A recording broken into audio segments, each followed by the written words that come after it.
Welcome, welcome, welcome. Potent Podcast, episode 20, September 3rd. Jay here with Trills. Trills, what's up with you, bro? Chilling, bro. What's good with you? We got a lot of stuff to celebrate, man. I know it may not seem like anything, but 20 episodes, especially considering that you and I are the ones that have created this content, it should be celebrated. So, before we get to all that, clearly we have to talk about, losing Chadwick Boseman. 2020 continues to just blindside you. When I saw it come across on Twitter, I was like, no, here we go. Someone's playing a game and stuff like that, right? Because we didn't know anything about, him having colon cancer. I mean, obviously the guy was in Black Panther, Infinity War, Endgame, all these movies while he had this. Yeah. And it's just like, man, how much more can we take at this point, Tros? It's brutal, man. It's a brutal year, bro. And I mean, it's easy to say things could get worse, right? Because usually that's the optimistic way to think, right? But you keep thinking that and things do get worse. So, it's like prayers, man. Like to get through all of this back to back bad news without it heavily affecting people, because believe it or not, it really does affect people, man. Like Chad, Chadwick, Kobe. I mean, you could go on and on about the amount of people that mean a lot to people across the world, man. Yeah, we could sit here and talk about how hurt we are about it, but I prefer that, and this always happens when somebody passes away untimely, is that all of a sudden they get the recognition. I want you guys to understand that he's not just Black Panther. He's played Thurgood Marshall, Jackie Robinson, James Brown. The newest movie that he had on Netflix, with Spike Lee. And like one of the things that really took me out is like Spike Lee posted about it and someone asked him like, oh, how was he on set? He goes, none of us had any idea. How? How can someone have that sort of mental toughness, strength, resolve to be one of the best at what they do, have no sort of symptoms to this, this disease that can literally take your life, Right. and still be so upbeat that nobody has any idea, that everybody walks away floored, shocked? Yeah. I mean, what's more amazing about Chadwick is you see movies made all the time, right? And you see really phenomenal movies get made all the time. And people film those movies and they walk away from those movies and the movie's done and they move to the next thing. And it's like just that. It's like just literally just that. It's just the work. But you look at Chadwick's work and you look at the people that have worked with him and how much they love that guy. Right. And like the camaraderie, it's wild. Yeah, man. This is just like you said, man. If somebody would have told me before 2020, you're gonna lose Kobe Bryant and Chadwick Boseman in the same year in a matter of months, I would have said, yeah, whatever. Right. Yeah, and I think that that's important what you said too about the way that people seem to be, affected by him. Everybody in the Marvel community obviously is going to come out and say things. Robert Downey, all those guys, Chris Evans, those guys. Like I believe them. Like I believe that, and that's just part of the space that they've built over there at Marvel Studios. That all those guys are happy to be around each other. It's a joy to do all those movies, and they're really talented fucking actors. So yeah. Yeah, man, rest in peace to Chadwick, man. This year just has to get over. Like it just fucking ended already. Like, we joked around, right? Saying, what's gonna happen September 1st? We're gonna get the aliens. Well, this is what we got, unfortunately. So fuck this year. But rest in peace, Chadwick. Your work is gonna live on forever. Whether it's Black Panther, whether it's Jackie Robinson, whether it's James Brown, whether it's Thurgood Marshall, whether it's a host of other movies that you were in. All great bodies of work. Like everything has been solid. For sure. And your work is gonna live on forever. And I'd be interested to see what they're gonna do with Black Panther moving forward. But I think that's pales in comparison to what we feel right now. We all feel hurt. It still doesn't really make sense to me. It's the same thing with Kobe. Like I still keep waiting for Kobe to just pop out one day and say, nah, I was shooting jumpers. I'm coming back to the NBA, I kind of hope that that's the same thing that will happen. So, all right, man. I mean, I felt that it was important that we opened up with that, and we didn't dip in from happiness to sadness to, so, we kind of, get it over with, make sure that we say what we have to say, make sure we pay our respect. And, yeah, man, 20 episodes, Trills.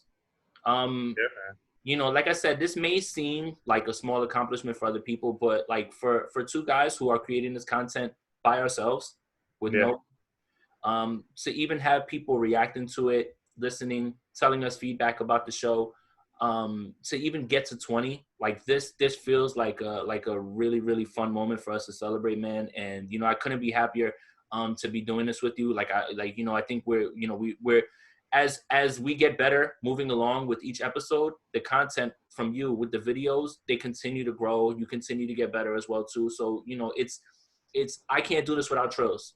I can't. And Likewise. And this is and the great thing about Trills and I is that it's selfless, right? So like if I text Trills and I'm like, hey, we should make a video, Trills isn't like, all right, well, why I gotta, like, he just does it because he's interested in helping with the product. It's our product. It's not my show. It's our product. Right. And I mean, not to mention, look, I mean, like, we're like brothers in this shit, right? So I mean, whatever you need, whatever you feel like is going to be dope. Woo! I'm not gonna like ever question that shit, man. Like that's not what the both of us came into this to do, right? We came into it to like partner up and just essentially like have fun with the things that are fun to us and share it with people that we thought might have needed it, right? Because this year is so fucking wild. It's right. So like we just said, the same thing. 2020 is trash, but like what we're getting out of it right now is something that we didn't bank on, right? Like I didn't see myself doing this, and right. If some of the things didn't happen, we wouldn't be able to create this. So that's one way to look at it for sure. I like you said, this is just fun, man. Like when I do all these other podcasts for either fantasy football or the 49ers, right? Like I have to be tight-lipped. I have to make sure that I'm saying the right things. You can't really do anything on camera. On here, I get to be a little bit more of myself, like my true self, and I get to have a little bit more fun. So this is always going to be fun, always. The day it's not fun is the day I don't want to do it anymore. Right. All right. With having said all that, let's have a fucking drink, my friend. To 2 million more episodes. Forget 20 more. 20 more is light. We're going to do that. We're going to do that in 20 weeks. To 200 more episodes, man, and continued success to our product, man, to our baby. So, cheers, my friend. Cheers, bro. All right, let's have some fucking fun, man. You ready to start this shit off the way that with everybody's favorite segment across America? Let's go. Hey, yo, what the fuck? Let's go, man. Let's get into this shit, man. So, first of all, I want to start with, well, you know what? Before we do all that, I think I kind of glossed over something. 20 episodes, right? We have a pretty good sample size of shows that we've done, bits that we've done, content. What's your favorite bit right now so far? Favorite joke, favorite thing that we've talked about, favorite episode, maybe something like that. Like, I know it's going to be hard for me to tell you that off the top or whatever, but I'm interested to see, what things that you look back on and for a fact, you're like, you know what, we got one with this one. This one was it. I mean, look, I don't know if it's because it's one of the fresher ones, yo, but the fucking Ben Shapiro content is just, I mean, come on, bro. It's going to continue too, man. I think the other thing is that I got a lot of feedback on my impression and people were like, wow, that's actually pretty good. I was like, I didn't even practice that really, but I'm going to practice it. Good, we're going to make that one work for sure. That's going to be a running bit. That's definitely one of them. I'd have to say probably my favorite episode is probably the entanglement episode. Like we just had too much fun with that shit. Like we just completely went balls to the wall, like fun with that one. And but there's so many other things like I'm a big fan of the discussion that we just had about Bella Thorne. A lot of people are talking about that when they hit me about the episode. And then there's, another question I have is what's your favorite retro album that we've looked at so far? Ooh. That's a good one, right? Yeah. All right. It's hard to not bring bias into this, bro. I guess my top ones would have to be Chronic and maybe Bone. Mine is probably going to be TM 101. Yeah. And probably Cuban Links, I would say. Yeah. But I mean, I've had a blast doing almost all of them, the retro reviews. I think that the Bone one kind of sticks out to me because I learned something that I didn't know before. In those other cases, I knew about those albums, and I'm just viewing it through a different lens, like my older lens now, as opposed to, you know, learning something new. I learned some shit from that Bone album, and that's the difference right there. So, all right, cool. Yeah, I just wanted to see what you thought about that. So, okay, so let me hit this again. Hey, yo, what the fuck? Can I ask you a question? Do you think it's cool to subtweet your co-host, Trills, on Twitter? I don't think it's cool, man. You know what I mean? But trust me, that's never my intention. So it's not your intention? That's never my intention, bro. Okay. So a tweet comes across that becomes viral, becomes trending, right? Where, you know, Drea was on her Instagram yesterday. I knew the video because I saw it last night, you know, when it came out. Drea was twerking.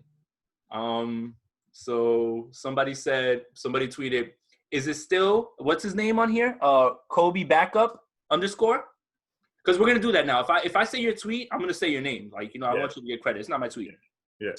Is it still fuck Drea because of this Meg situation? And he posted a twerk video. You, my friend, and I felt attacked immediatup. I was like, wow, I'm so attacked by this. And if I feel attacked, it's usually because it's true. Let's also bring that up. Bring that up as well too. Like, I'm not offended because I feel like you're wrong. If I felt you were wrong, I wouldn't be offended. I'm offended because that shit is true. Anyway, he said, Trill says, you know, if you're distracted by ass, then what is it? Like I forget, something like that. Like I think something like if you easily forgive everything because of ass. Yeah, sure. Why not? Yes, I don't care. I'm self-aware of myself, okay? And I you know, when you tweeted it, I was like, well, you're loud and you're also correct too, you know, because I stopped giving a fuck about that a long time ago. And like I said, I saw that video yesterday and that shit, I jumped out of bed like, oh, I don't know why. Is that ain't my girl. But I just hate that you were able to, like, in one sentence, basically just go through my whole mind state when it comes to her, because it's always like, okay, let's wait for all the facts. Let me do some thinking about this. I don't want to rush to judgment. Anybody else, I'd be like, cancel her, cancel her. Yeah. She's out of here. Yeah. You know me, man. I just like to have fun with that kind of shit because I am self-aware too. Right. I know, and I think I may have said this before. That, like, I mean, Erykah Badu could probably do almost anything, and I would be like, nah, y'all bugging. So with the cape on, I got my cape on, and you know what? I don't care. If I'm a simp, it is for Drea. I don't tweet her, anything like that. You know what I mean? So that, you know, but I'm always gonna try to give her the benefit of the doubt. Boo, hit me up. I know that I'm working out now. You've been working out. We could work out together, yo. Like, you know what I'm saying? Anyway, let's move on. So, Trills, did you hear about this report? Hold on, let me hit this. Hey, yo, what the fuck? Did you hear about this report about a teacher who got fired for having an OnlyFans? Yes. Okay. What are your thoughts on that? It's unfortunate, bro, because I mean, like, you know, it's some extra cash. If you want to do it, you should be able to do it. You should not be shamed for it. But then you also run the risk of your students finding it. And students find everything, bro. Like, we used to find every fucking thing we could on our teachers, and we ain't even have the gram and shit yet. So, remember running into your teacher somewhere? You would always be like, what the hell is this? Like, it's weird, right? You know, like, yeah, man. Bro, we seen female teachers coming out of the strip clubs. We seen them everywhere. Oh, that's Newark for real. Yeah, man. All right. So, the question I have is this. You said it's the kids that found out. I have a different hunch. You know who found it? The fathers of the You don't have to see her OnlyFans to know she's thick. If you drop your kid off one time and you see her and she's like, you like, oh shit, you know what I mean? Yeah. Yo, I saw the OnlyFans and I was like, whoa. I was like, you might got to give that teacher shit up real quick. If Bella Thorne giving it up for $2 million, you could make some serious money yourself here. But of course, you do run the risk. Remember, you are shaping young people's minds, right? So, look, I guess the question is do you think that even though it is in between the school year, is it fair that something that she's doing right then has an effect on her job status when she's technically not even really working on vacation? I mean, it's absolutely not fair. I wholeheartedly agree that it's unfair, you know. Look, man, I personally think that the teacher should have to deal with it, right? Before it immediately goes to a firing, right? So let the teacher come in and commence to do her job. And then if it ends up being a problem that she can't handle because of this, and kids are like, you know, being disobedient and crazy, then that's something she has to deal with then. I don't think it should be a staffing choice to get rid of somebody for that. Right. Isn't there some sort of teachers union too? Like, why wasn't this brought to the table? Like, can we have a discussion about what this is that you're doing as opposed to just straight up like you're fired? Well, because the teaching union is probably wild, old school, and they probably and they probably all agreed, like, nah, man, get her out of here. By the way, the teacher's not white. Right. Spoiler alert. Right. So, yeah, I don't know. Like, I think that I don't have a good answer either way. Like, yes, she should be held responsible. No, she shouldn't. It's a bit of a gray area, right? Like, we're at a point, right, where everybody's at home right now, and like you said, extra cash. However, she's an adult. She wants to do whatever she wants to do. That's fine. She's an attractive enough woman that I can understand the interest that she would garner on OnlyFans. Yeah. And I just don't know. Like, it's a gray area. Like I said, my daughter isn't in school yet. I'm not certain how I would feel, you know, like about if my daughter's teacher had an OnlyFans. That doesn't make her a bad person, though. Like, at all. Absolutely not. Look, man, I'm gonna say this about sex workers, man. Some of the nicest and most genuine people I know are sex workers. I have sex workers currently in my family. I've had them in my family when I was a kid. And still to this day, now outside of family, I have friends that are in it.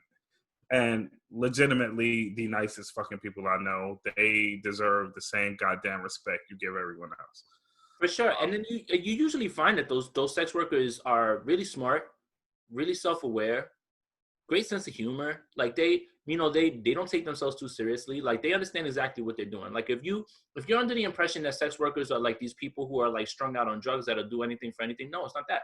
It's actually people that are very grounded, have thought this through in their own mind, have come to this conclusion, and they're willing to live with it, and they're smart enough to speak about it when people try to talk to them about it. Like, they live their truths, and that's something that many people don't do, and that's something you have to commend for them. Right. So yeah, I mean, those people exist. And also with the same token, I understand if you are kind of worried about how it might influence your children. Like, all of this can be true at the same time. It's just, you know, who you are and how you navigate the shit. For sure. So, yeah, I encourage you guys to Google, you know, teacher loses job over OnlyFans. You let us know. But like I said, I understand why her OnlyFans might be jumping. She's wild thick. Let's just put it out there. All right. So let's keep going. We got some more. Hey, yo, what the fuck? So, Trills, ASAP Ills. Do you know ASAP Ills? I honestly did not know that particular ASAP until now. Who would you give founder credit to from the ASAP mob, not knowing what we know now? If I did not know any like real in-depth information, I would have given it to Yams. For sure. Yeah, so apparently ASAP Mob was founded by Yams and ASAP Ills and ASAP Bari. Okay. So apparently ASAP Ferg's not an ASAP Mob anymore, and he seems to confirm it, right? So It's not like a group member is saying it. ASAP Ills came out and he was saying some things on there about, you know, when he speaks with ASAP, he's usually taking ideas and not, you know, and biting and just taking and using it as his own. These are his accusations, not my words, his. Right.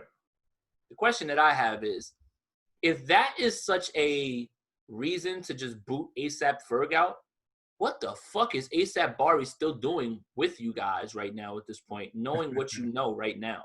Yeah.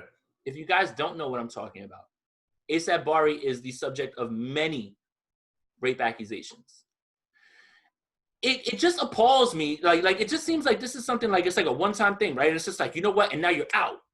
But ASAP Bari, we're gonna sit around and keep around, who's just a founder, doesn't make music. Trills, am I tripping? Am I on the right track here, or like? No, that's a legitimate argument for sure. You know, like, what are the grounds for termination? It's a legitimate question. Yeah. I just find it odd. Like, it just comes out of nowhere. Like, ASAP just dropped this record. And then I think this kind of speaks to what we were talking about when remember they didn't put in his sales on time. Yeah. Something's going on over there. Something fishy's going on because, again, how do album sales not get submitted? Like, how does that happen? Right. So that's happening. You find out there's got to be turmoil that's going on, behind the scenes there. Right. Does ASAP Ferg have enough, and can he keep using the name, is a question that I'll float out to you as well. Yeah. Does ASAP Ferg have enough to stand on his own, no backing, be by himself as far as making his music? Do you think that he has enough to withstand all this, or is this ultimately going to hurt him in the long run? No way. This does not affect Ferg at all, bro. Ferg already has his people that are riding with him. He already has the following, right? You pretty much check out new Ferg anytime it drops. I do. Yeah, and so do I. Ferg has been the most consistent. Keep talking. You talk about running like with New York on your back. He has been certainly doing that. He's been working with everybody coming up from the city. And he has been reaching outside of the city, outside of the state, right?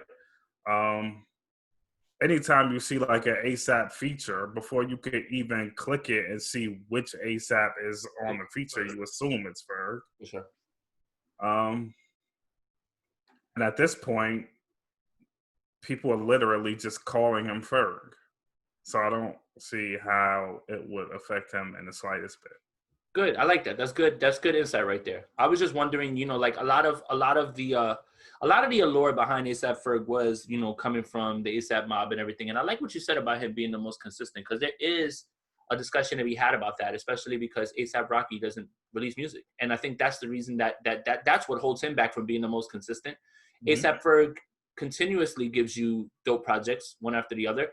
And I was running with the unpopular opinion for a little while that he was my favorite out of all of them, because, Rocky doesn't give us enough. 12 is dope. 12 is dope. ASAP Nas is dope. There's a lot, like, I don't know all of them, though. I'm not going to sit here and act like I know all of them. Like I just told you, I just found out yesterday, ASAP Ills is a founding member, and he's able to make these sort of these decisions to get him out of here. Right. So I just was appalled by, this is the last straw with you, but ASAP Bari, we're going to continue to keep you here, and you get to chill, even with, you and Ian Connor doing everybody dirty. Yeah. All right. Let's keep going. Good discussion, though, as usual, with the good insight, fucking guys. Hey, yo, what the fuck? So, I guess this is the next one I'm going to go to. Kanye West did an interview with Nick Cannon this week, right? Yeah. I don't even know where to start with this, because I'm not even certain where we stand on Nick Cannon right now. Like, that's a whole discussion in itself. Yeah. Kanye being on there is kind of like just mashing the shit show together. Right? Like, I don't know what to be more attentive to, what Kanye's going to say, what Nick Cannon's going to try to say while Kanye West is there, because he's going to start stepping out of his pocket and trying to be on some, train of thought shit, say some crazy shit. Yeah. One of the things, I'm just going to take one of the things that he said on there so we can make light of it, and I wanted to keep it very, very light, because you know how I feel about Kanye West. By the way, late registration came out this week, and I got a text from Trills that said, are we going to do a retro review of this? And I saw the same thing, and I said, No. Fuck no. Fuck no. Fuck no. If y'all want to see me cry on camera, then let's fucking review a fucking old Kanye West album just like that from that era, and you'll watch me cry. Fuck that. I don't want it. He's like, you, and then the best part is Trills knows me so well. This might get you too upset though. I was like, exactly. No. So when I came up with this one, I wanted to keep it light. Yeah. Kanye West says that God wanted him to interrupt Taylor Swift at the VMAs. Trills, go. Make it make fucking sense, please. That sigh, that breath right there, that like that exhale, like is like that might be the answer. Like if it's just because I this is something that I don't want to do, man. Because people get mad at me when I do it, but like, yo, man, y'all need to fix Christianity, bro. Christianity needs to be repaired, bro. Because look, stop saying God made you do some wild shit, man. Here's the correlation, right? And this is so crazy that this is in the same week within each other, right? Football season starting Thursday, right? I'm about to be on overtime, doing fucking articles, writing. Okay. Kirk Cousins, who is a Christian, he's a quarterback for the Minnesota Vikings.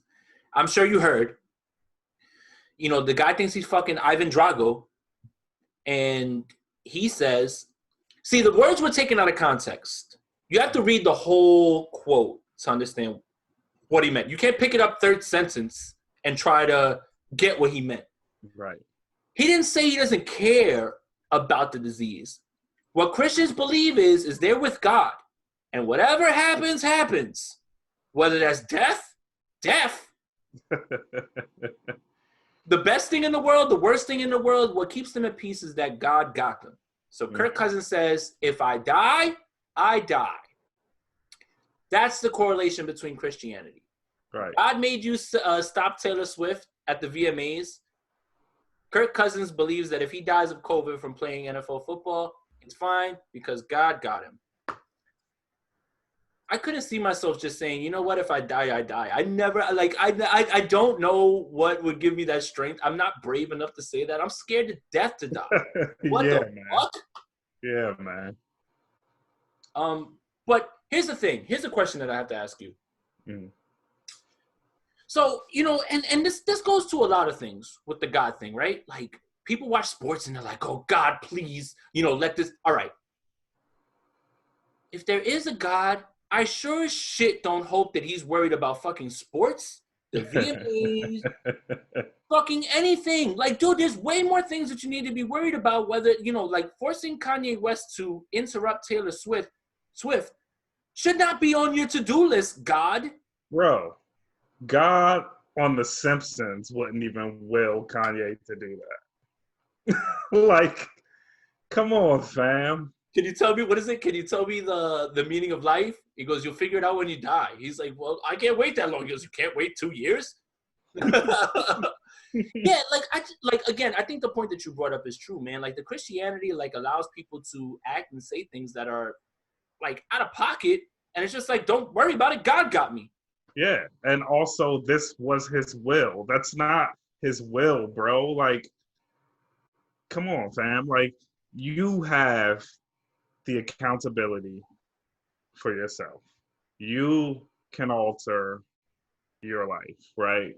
And it's a theme, right? That's all across religions, right? Like, I mean, I grew up Islamic, right? That it's still ingrained in there, right? That it was written, right? Nas title. Every year. Fork on a fork.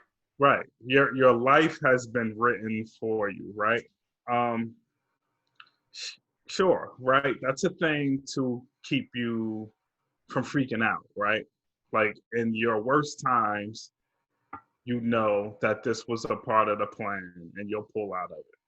But there's also trust in Allah, but tie up your camel, right? So, like, yeah, he got you, but make sure you're taking care of your own fucking self too. Yeah, I think it's walk with you, not do everything for you. Right. Come on, bro. He did not tell you to drink the Henny. I was about to say, if anybody gave you the motivation to go do it, it was the Henny It was the moment you feeling yourself. You on top of the world. You there with your dime piece of the time. You grabbing Amber Rose's ass on the like right there. That right there is Kanye West at like his king moment. Like Yeah. For him to be acting like that. That's all it was. Blame the liquor. Don't say God. Yeah. God probably like leave me out of this. Yo, first of all, I believe God has better taste. He is not fucking giving you Henny anyway. Chill. Oh God, hold on. So if God was like, yo, Jay, I need you to like get on this shit, like what's God sending me? Is he getting me away from my go-tos or is he putting me on to something brand new that's about to fuck my whole world up?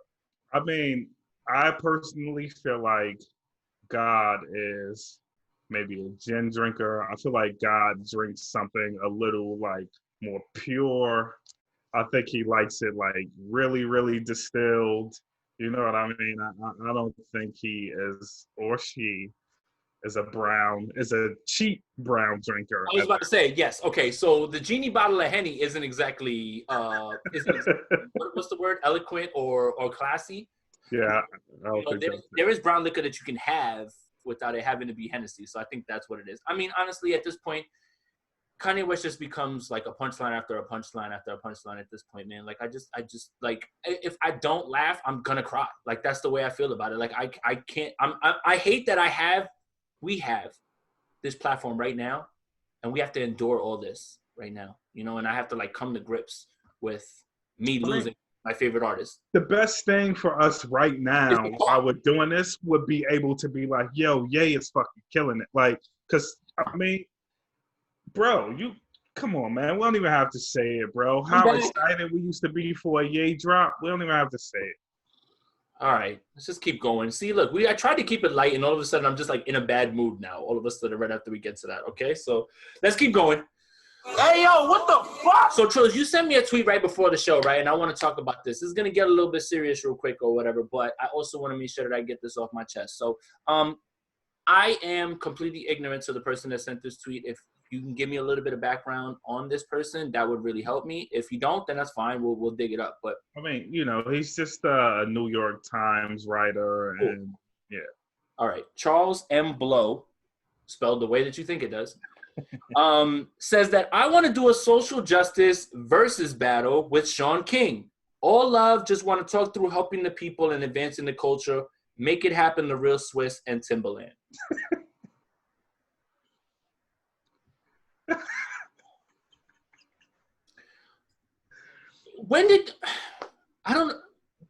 Sean, all right, look.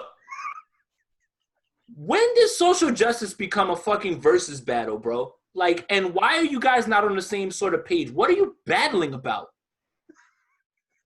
First of all. Second of all, get Sean King the fuck up out of here, bro. Get him all the way out of here. Listen, you know our stance on this show, right? You know that we're down for the cause.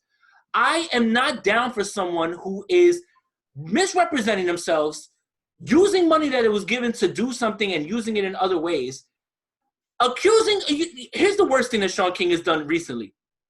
When you don't identify the cops of, what happened with Jacob Blake, when you say, we're just going to start pointing cops out, bro, you are doing exactly what they're doing. Like, I don't understand what purpose at this point Sean King serves.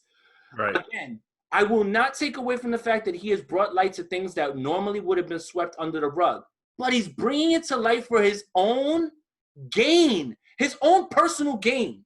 While you're doing good for people who would be misinformed when it comes to these things, it's all at the end of the day about you. Get him the fuck up out of here, Trills. Get him out of my face. And I'm tired of people using his tweets as like, here's my statement. Get him the fuck out of my face, Trills. I swear. Yeah, bro. I completely agree, man. And I'm really like getting really, really, really tight with fucking. Yo, you are using the plight of Black and brown America to now be in a fucking circus. And I don't like that shit at all. You know what gets me tight? The same thing that he's fighting against, he's like sending up almost, right? Like him talking about people using black people, you know, and their culture and stuff like that, and their plight. He's using it in that same way. Mm-hmm. The shit is like, it's like a fucking exercise in futility. Like this guy, every time I see his shit come across I get fucking mad. Like, look, he'll send you a video where you see something where a cop is doing something to a minority, and you're like, oh my God, you do need to have eyes on that. Again, I don't want to lose that. Mm-hmm. But he's not doing it for the betterment of the world. Right. That's the issue. Well, there's no better example of that than trying to get a versus battle, right? And this guy, oh my God. So that's the second part. Look, where I went off on Sean King, y'all already know. That's it. Get him the fuck out of my face. If we're not canceling anybody, just get him the fuck out of my face. That's it. Like, I'm not talking about canceling him. I don't want to see his shit no more. And you guys need to do your fucking your history on this kid, on Talcum X and fucking and whatever it is that they calling him at these days. These great nicknames.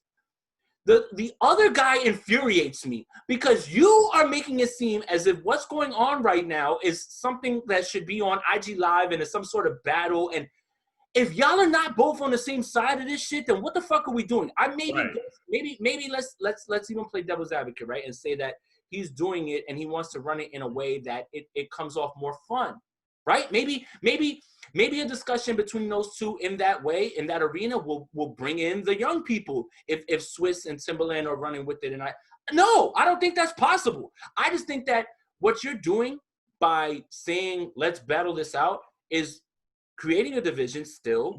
And it's still like, you guys, you don't understand that we all need to be on the same side of everything. There should be no battling on this shit. If we're battling people, it's battling the people that aren't on the side of what's right. I mean, even if you were attempting to battle the same, battle whose ideas would be better, right? For the same exact good cause, right?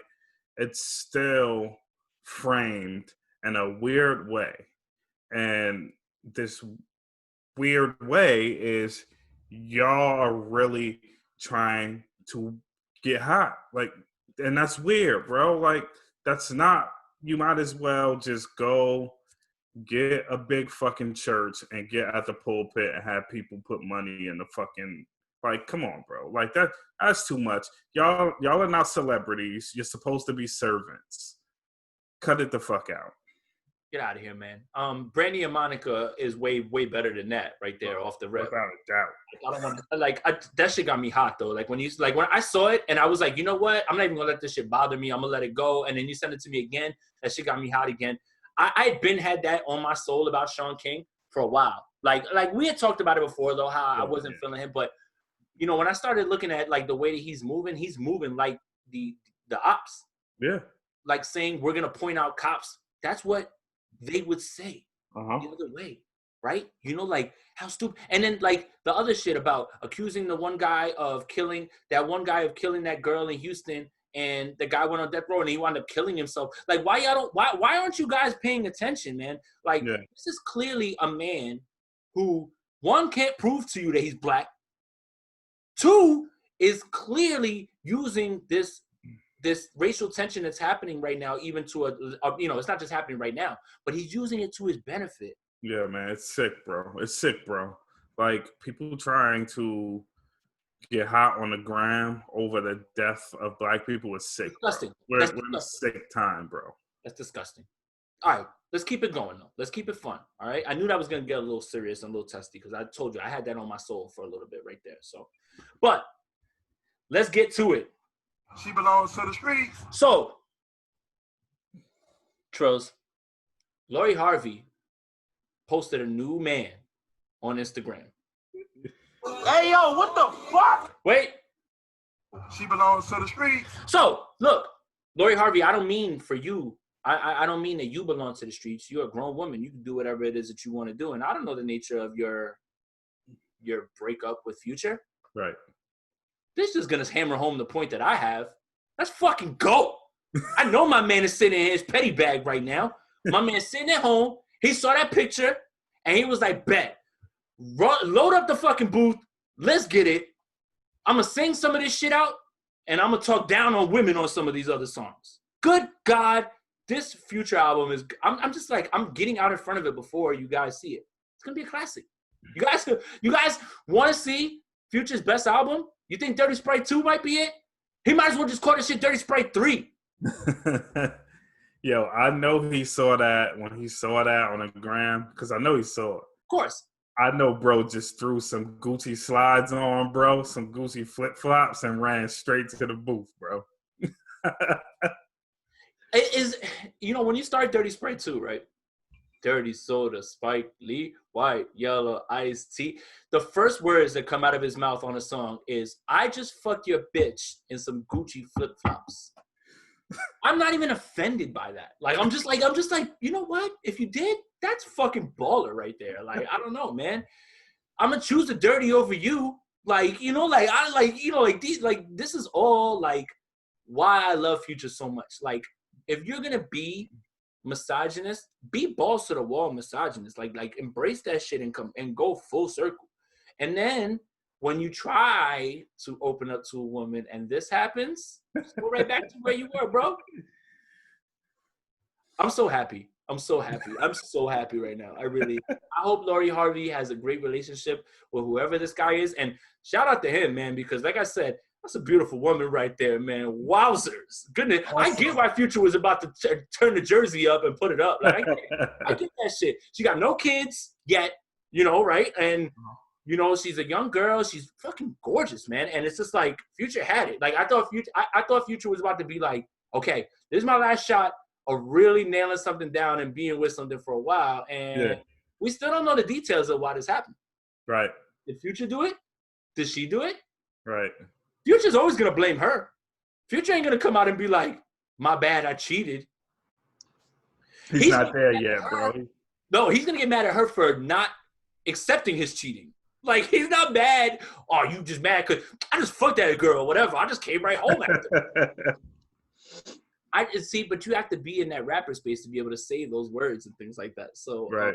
But yes, man, this is great news. I hope he continues to post this gentleman, whoever he is. And I hope they have a great relationship because I hope he ignores all the Future music, bro. He has to tune it out, bro. Yo. Or have thick skin. Listen to me, Trills. If I'm the lucky gentleman and I'm not a rapper or anything like that, and I get with Lori Harvey and Future throws some bars my way on his album, that's my favorite song all time. I'm turning that shit up. I'm telling everybody he's talking about me. This man, I live rent-free in his mind because I'm fucking his bitch. How do you like that? That's the way to do it. How do you like that? I would use that shit as a trophy. Like, that shit would go on my bio. Future mentioned me on this song. This verse is about me. Just go get a plaque, bro. Go get a fucking plaque. That's it, man. You got yourself a beautiful woman. One of the biggest rappers in the world is talking about you. Bro, you out here on top of the fucking world, man. And I'm going to bump that shit because Future's one of my favorite rappers. That shit would be like, that's how you really take this shit to the top. But yeah, man. Hey, yo, what the fuck? So I think that's it, right? Like, I think we're good with what we have. We talked about everything. The Drea thing, I don't care. I'm gonna go after this is over. I'm gonna go watch the video again. I really don't care. I have no shame at all. So, you want to talk about some of the new music that was out this week? Yes, sir. Okay. I want to start with the Lox album. Okay. Okay. What did you think? Fantastic. You know what's crazy, man? Look, I hate to be bad, old man or whatever. I had a blast listening to this project, man. I really did, man. Okay, I want to get some jokes off real quick, though. Okay. One of my favorite records on this album is Story. Yeah. So fucking just like, it's oh my God, it fucking sounds like an Acura. Like a fucking 95 Acura. Yes, it sounds like the Legend, actually, the Acura Legend.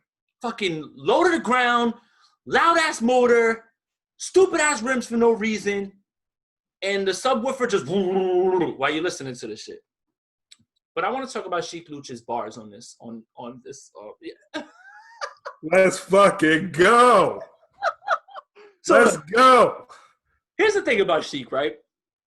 Sheek is very unorthodox when it comes to the way that he's framing his rhymes and the way that I guess the timeline of it goes, right? Okay. Mm-hmm.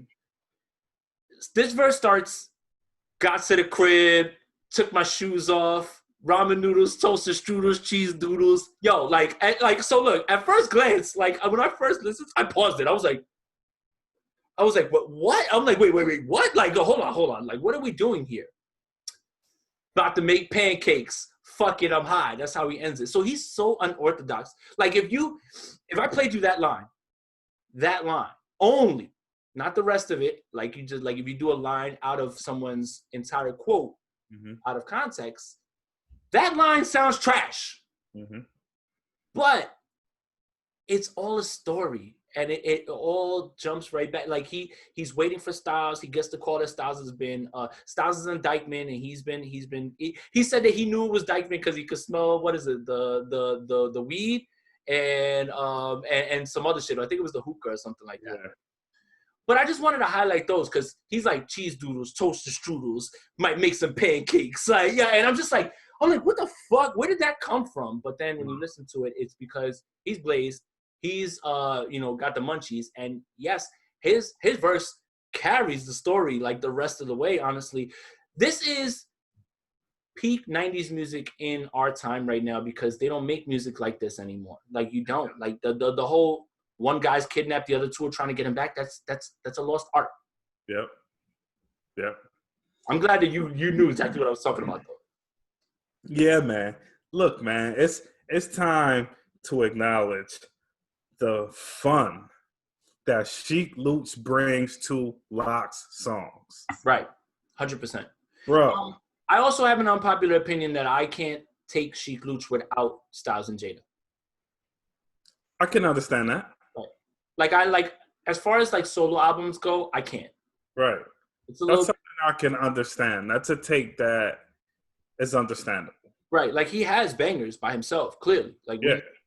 But whole albums of that unorthodox style, and then you're talking about that over 2 and 3 verses per song, it wears a little thin for me. Of the 3, clearly, he is the one that is the least lyrical. But that's a interesting discussion. That's a take that people have for Doom. Yep.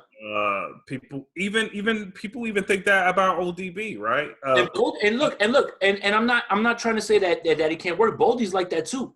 Like, right. And there's a lot of guys that rap in that way where they either it's weird. I don't know how to explain it, right? Like the way that he starts this rhyme talking about what he's gonna get from Munchies before telling you he's high is unorthodox, right? It's unorthodox to put it that way. It usually, like, he's not telling you the story, at least in this way, of like, I smoked and now I'm hungry in the correct manner, but it still works when you listen to it all together. I mean, it's just that's a style. That's his thing. Yeah, that's a style of New York rap that is kind of lost, but there's still a subset of people that love it. It's another thing that he does is like he is like very like brutal, right? Like in the way that like he'll fuck somebody up or something, right? So she brings the lighthearted and comedy aspect to the Locks, and that is a balance that you need from the Locks. I don't think people recognize that it's something that's like very, very much a part of why we like the group. For sure. And he does that shit all through this album, bro. And I absolutely love that shit. Right. Like I said, I like it with the Locks. When it's Sheek by himself, I find it a little bit harder to tolerate, to get through. But I wanted to talk about the story joint. And the other song I'm about to talk about. Oh my God, man. Where is it? This motherfucker don't miss. No, he's fucking good. Look, this motherfucker don't miss, man. Look, he's man, good. I'm not a Griselda stan. Oh yeah, fuck it, I am. This isn't a Griselda stan account. But when you get West and Benny on Think of the Locks, when you hear the beat come in, that's just large Professor production. Bro, see, and that's what's crazy is because I was gonna tell you it sounds so reminiscent of a Havoc beat. Mm-hmm. Like that same sort of like dark, yeah, New York gritty shit. And then like you hear the locks come on, and then West is on the hook, Fly God, hey yo, and then it's like, and then it's just like, bro, the marriage between the time periods, it's just incredible, man. I had a blast with this album, man. I am very surprised at how much I really like this album. It's such a good album, bro. On top of like getting classic locks and pulling new people into the fold. Mm-hmm. Like you also get like adult locks on like the My America joint, right? Like there's like no misses, bro. Like there's like one song out of all of those songs that I was like, why'd they do that? But that's one song, bro. I mean, this was necessary, bro. I'm glad they came back. For sure. I love the the Locks at X joint made my top 5, that ends up being one of my songs that I'm not, excuse me. Oh shit. Oh God, I'm dying. All right. This ends up being one of the songs that's not one of my favorites, honestly, because of how good the rest of the album is. Mm-hmm. Mm-hmm. They're just, look, I know our age group. I know what people are going to say at first glance. We're biased, New York, older dudes, whatever older means. But man, like, this album was great, man. Like, you're talking about in a span of like 2 to 3 weeks, so we've got a great Nas album, a great Locks album. And who in 2020 could have predicted that? Right. Again, man, the artists are holding this year down single-handedly. Yes. Again, 2020's been shitty. There are things that, hip-hop is this is going to be one of the years that we look back on and we're like, wow, what a year. You know what? This is what we do, right? This is what hip-hop was born out of, right? Hip-hop thrives in rough times. And you're seeing it here this year, for sure.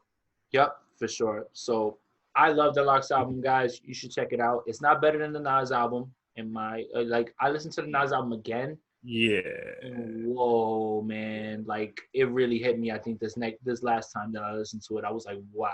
Like, I wrote a football article while listening to that album, and I feel like I breezed through that shit. Like, I breezed, like my hands were just moving. Like, I was just listening because I just was, like, caught in a zone of, like, man, like, these are all great songs. Like, but this Locks album is fucking great, man. It really is. Really. We got to talk about the Black Thought record. Yeah. So, spoiler alert, my top 5 picks, this Black Thought record made it. And I have maybe 2 Locks records probably from this album. Okay. This Black Thought record is fucking incredible. That shit is out of here. Yeah. Black Thought already said that they're saying that Black Thought has Streams of Thought 3 done and Streams of Thought 4 done. Trills, what else needs to be said about a guy that is never spoken about in the way that he should? It's tragic, bro. Like you're literally looking at a rapper that seems like a fucking machine. Like the way people talk about him is the way people should be talking about Thought. Like, it's insane, bro. It's incredible to be able to work at such a high quality in the quantity that he does. And Black Thought is hip hop to his heart, through and through, right? Can't be taught, right? Play a beat, he'll freestyle, front of you, get it done. Not a lot of people can do that in this world. Right. I'm talking about freestyle and be inspiring. Right. Freestyle and just rhyme words. I'm talking about freestyle and actually make you think off the top of his head. I'm just afraid that Black Thought will always continue to be that guy that once he passes away, Unfortunately, that's when everybody's going to be like, oh, yeah, got it. No. We have a responsibility as not only fans of the artist, but fans of the culture, to make sure that we tell people how we feel about them clearly, right? This year we just lost Kobe. This year we just lost Chadwick. We've lost how many people because of this disease? You know, this isn't a hip-hop advice. This isn't hip-hop advice. This is life advice. Tell people while they're here how you feel about them, but you can't tell them anymore. And I think that Black Thought will forever be one of those guys that when you bring him up, people will always say, yes, he's great, but people will never usually bring him up. Right. I mean, furthermore, bro, you're talking about somebody. Look, Pun's one of the best lyricists and rappers. Talk about it. All time. Talk about it. All time. He is. And we all acknowledge it, and you better acknowledge it. If you don't, somebody should slap you. That's your business. But Pun was amazed by Black Thought, and this was in 97. So, and wait a minute, and hold on. Yes, Trills, because I know exactly where you're going with this. Big Pun said that Black Thought at that year was one of the most underrated MCs he's ever seen. I had my first Roots album in 95. My brother brought it home to me. That's 2 years that he's already been, right? At least in my mind. That doesn't mean that that's the 2 years that he showed up. 95, Trills. Right. 2020, Trills. Yep. Like, first ballot Hall of Famer, and I'm not certain how you can argue otherwise. And it's 2020. Swiss Beats gives him a monster of a beat. He gets an excellent Pusha T verse, and then Killer Mike.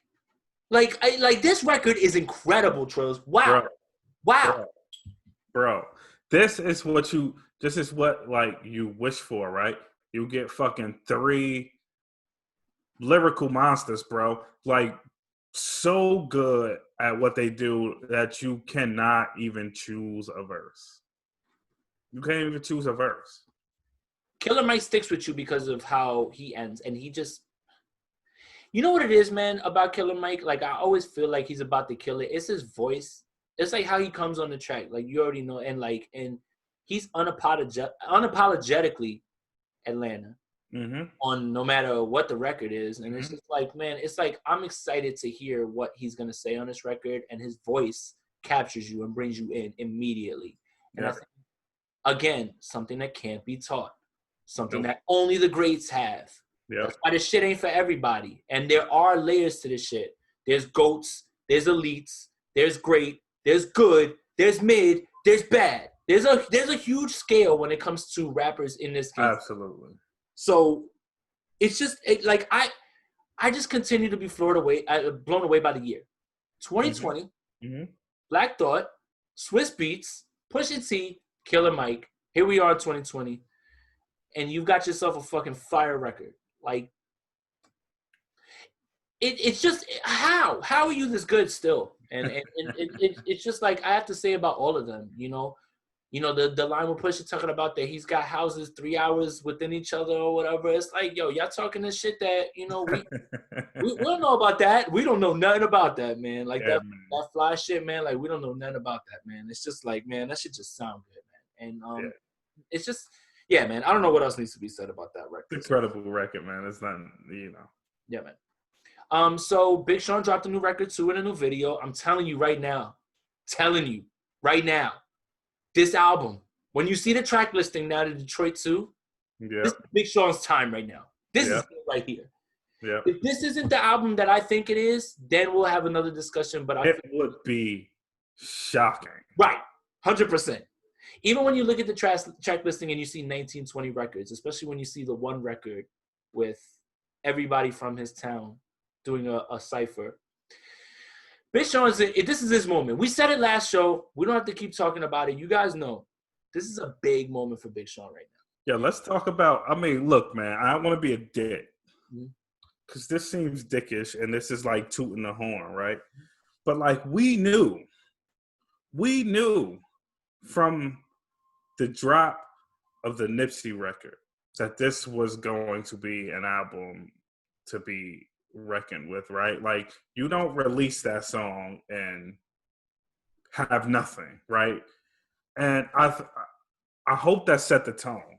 I feel like that set the tone. I feel like having that record inspired a whole fucking thing that he had to build around. And Yep. I guess that's the gift from Nip, man. It seems like this is going to be Sean's album for sure. You want some backstory? So Hit Boy, who continues, and we're going to talk about him because he's directly related to the album that we're about to talk about. Mm-hmm. He did an interview with Elliot Wilson, and he talked about how that record came together, in particular. Mm-hmm. Nip recorded that with him when he was recording Racks in the Middle. Right. How many years ago was that? It's crazy. The fact that it's 2-3 years we're talking about, right? Yeah. Okay. That's from those sessions. Yeah. He spit that verse then. Right? So you see how when I heard this, I was like, oh, this feels like he was in that Victory. that he was a victory lap. Moment. Yeah. He's not. That's impressive. That's something. Yeah. Okay. So he does it. He says, Hit Boy says, he puts the verse down. He says, I'm going to come back to it. You know, I know exactly what. He's like, play some other shit. He goes, let's go. Like, he's in a vibe. It's true. Sometimes when you're in that mode of creating, you know exactly what I'm talking about. Mm-hmm. When you come in to do something that you already knew you were going to do, you lay it, and then you're just like, you know what? I want to hear some other shit because I want to get creative right now. Yep. That's what happened. So that verse is sad. Nip had it. And you know how many you have continued to make music. I would love to know how many songs you have that are you either with just a verse and a hook, or you know, like how many of those records either someone was supposed to get on, either you started an idea, you might not have, like you halfway through you were like, I'm not in love with this the whole way. Like as an artist, I understand all of those things. That's what you guys don't understand. Like when you guys attack people, at least people who really care about their art, you don't understand what they fight themselves to put that out there. Yeah. You know, like I look, whether my music was up to snuff is up to you, right? But I fought myself, and it would take me a long time before I would feel comfortable, even one, hearing myself, two, being comfortable letting people hear my music, give their personal opinion. And I judge my music on the same way that I judge these artists. Yep. And I've always felt that way. Not that I'm as good as them, but if I hold them to that, then I have to hold myself to a lot of these things. Absolutely. So I don't like when you attack people and you say, you know, about, you know, how they make music, it's tough, man, because and that's why people are defensive about their shit, man. It's hard to put that out there, and you know, for the people that say that it's not, they still had to go through those motions before they got to that part where 100%. They didn't care anymore. But anyway, the record comes out. And it's sitting there, actually. He finishes it, it's sitting there. And Sean, he said that he was having a conversation with Sean, like, after the Nipsey thing happened, and he was telling him all of the things that you hear in that verse on Deep Reverence. And he told him, he's like, yo, you need to put this on, like, and then he was, like, going through. He played, you know, Deep Reverence, and it locked in right there. Like, that was a cool story. Like that's a cool story because people always just think that everybody's just in the studio making stuff and like stuff isn't sitting around. Like, oh, yeah. Like that Deep Reverence beat. Here's what's crazy, Trills. That Deep Reverence beat was sitting in Nipsey's hard drive or in Hit Boy's hard drive for like 2 years, 3 years. Yeah. I just called it Song of the Year last episode. 2 years, 3 years. You know what? Let's just put it out. Yeah. Your thoughts on that? I mean, yo, even for us, man, we are constantly trying to remind ourselves that just feels and sounds old to you, not to anyone else, not to the world, right? So no matter how long that shit's been sitting there, it's always available to sound new to somebody else, to inspire somebody else. And like the rappers that or artists, period, right? Recording artists that really, really do this and really, really take their shit seriously. They have songs on drives, just sitting. Um, so yeah, I mean that's the way it goes if you're really serious about the shit. I mean, people that aren't serious about it, yeah, I mean y'all jump in the booth, you record a song in no time and just toss it out, and you keep doing it one song after song after song and just throwing them out. But for the actual artists, they're always gonna have shit laying around. Yep. Yeah, man. It just feels like Sean's right here, ready for his moment. Like this is his album right now. This is it right here. Like and we're gonna know tonight, right? It's 9:00. Yeah, man. I'm glad I'm feeling a little nice. I took this album in at midnight, and if this shit is what I think it is, we might have to push up an episode like closer. We don't want people to think that we're like saying the same thing as them. We need to get out what we need to say like when it is. So maybe if we do one, it'll just be about this, this album. But we'll know in a little bit. That's exciting. Yeah. See, I got myself a little bit happy there. All right, that's exciting. Okay. But yeah, the new record's actually really dope too, and so is the video or whatever. I didn't mean to like go off on a tangent on Deep Reverence, but I thought that was crazy, and there's more gems from that interview that I'll bring up later on too when I got a chance to watch it. So yeah.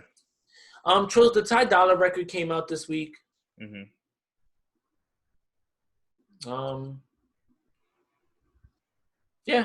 I mean, it's a record that's, for a specific demographic. So, I'm still hopeful, still holding on, like just waiting, and I it's in there. It's there, Trills, or I like, you know what I mean? Like he don't gotta listen to me, like I said.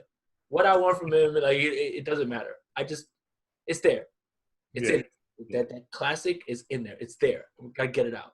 Gotta make sure it gets out. All right. So we were gonna do a retro review, right? Like so when these retro reviews, Trills, they usually pop up like we see them on the gram, and I'm just like, you know what, this is it. We'll send it or whatever, or you'll send it, right? The thing is that we're familiar with a lot of these albums, right? So it's not like a complete like overhaul, right? Like for the one that was like kind of a shock for me was the Bone Thugs one, for sure. So it was like that was the one that I was just like for the first time I listened to front to back, first time in my life. So I got it in a different way. A lot of these other ones, we've listened to, and then we get to listen to it now and kind of just expand on what we already thought about. Right. So this week, on I think it was September 2nd, Jeezy dropped The Recession, and it's crazy because I was having a discussion with one of my friends, E-Man actually, and he said The Recession is his best album. I scoffed and laughed because I know that TM 101 is Jeezy's best album. But now that I listen to The Recession again, just kind of real quick, I kind of get what he means. Yeah.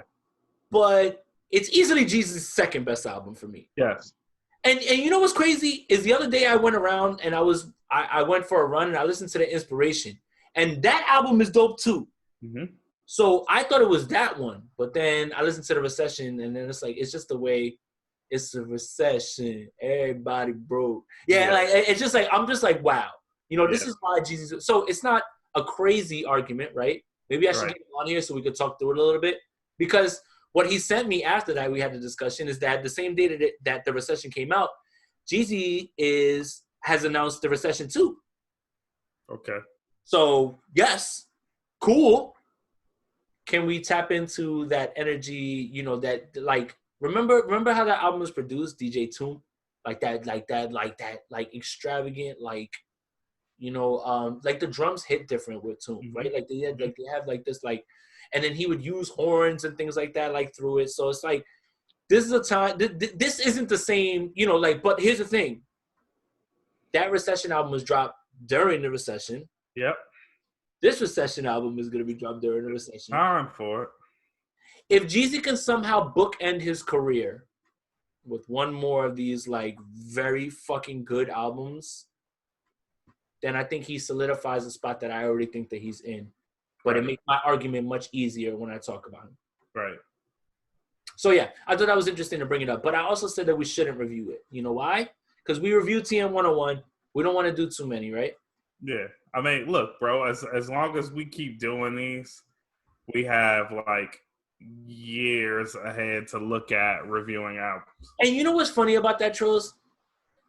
We'll get it next year. Like, is what you sent me. And I didn't even think of that. Like, it's not like it's a once in a lifetime thing. And first of all, it's not the 25th anniversary like all the rest of them are. This is the 12th anniversary. Yeah. Who the fuck does 12? You know? Yo, the 12th year, you know, like you kind of don't remember that one. It's like 10, 15, and then all the fives after that. 20, 25, you know. Yeah. But yeah, I'm excited. If he can put together an album that is worthy at the end of his career here, well, not the end of his career. I don't want to say that. I guess at a different point in his career, right? Like I guess we haven't gotten a project from him that is up to these other projects because, you know, one, they're all fucking great and you can't expect that from everybody. Right. But it is later in his career now. Like he's been around for a while. Mm-hmm. Okay. We did decide to retro review Birds in the Trap, Sing Brian McKnight. Is that it? Sing McKnight or Sing Brian McKnight? Sing McKnight, yeah. Sing McKnight, got it. Yeah. By Travis Scott.